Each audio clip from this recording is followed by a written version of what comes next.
Thank you guys so much for sitting down with us. I loved the film. And the thing I loved the most was you couldn't really figure out who was the bad guy. Kind of as your character figured it out, we did too. So tell me, when you signed on to do this film, what was it like once you knew who your characters were going to be? I mean, they're both complex characters, so tell me a little bit about that. It just ended up in a place that I didn't see coming, and I think that just made for a really interesting story. The twists that this movie takes are very intense and really well constructed, to the point where, yeah, I was as surprised as everybody else will be. But that is what life is like. It's not kind of black and white. It's pretty grey, and people are doing their best under really strange circumstances. And yeah, that kind of surprise makes for good movie making. Definitely. I think when I came onto it, the characters were entirely different. The idea of it was the same, shutting down the city and there being a clock on the city. The politics of the ramifications, the political ramifications of it were the same. But Andre was not Andre. Right. Frankie was a man. Yeah. You know, the two,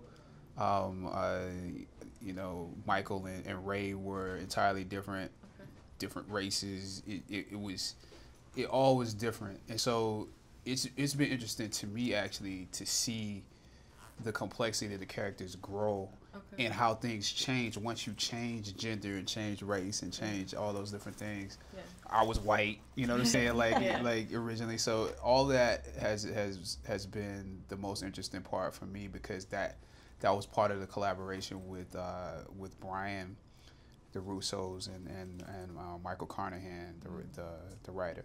Okay. Well, it kind of gives like a different dynamic of all your characters once, I guess, it changed up. Yeah. So Chadwick, you're used to playing heroic figures. I mean, Black Panther, 42, everything. But your character kind of went through a little bit of a change. He was this trigger-happy, you know, cop, and then he went against the badge, you know, when he found out what was going on. So tell me a little bit about that. Like, what was it switching up, being this trigger-happy, you know, pro-blue character to someone who turns against them at the end? It's funny because the character, you know, is very pro-blue, but it's pro-blood more so. It's because of his father. It's because his father took on this. This is a family business for him. You know, he's lost his father because of, you know, a quest for justice, and he now has that same quest. Just in finding out, you know, this is a backstory that's alluded to, like at the end of the movie, you know, who killed his father, and he's therefore a person who's misunderstood. You know, his shootings or kills are because he has that need for justice and is willing to get close to evil. Definitely. You know, so therefore, you know, if you're not so, you know, courageous or willing to, you're not gonna have kills. You're not gonna have shootings because you didn't get close. You weren't brave enough to get close to that. Look the devil in the eye. Yeah, a lot of cops, if you ask them, have they been in a gun battle? They haven't been, because they really don't want that smoke.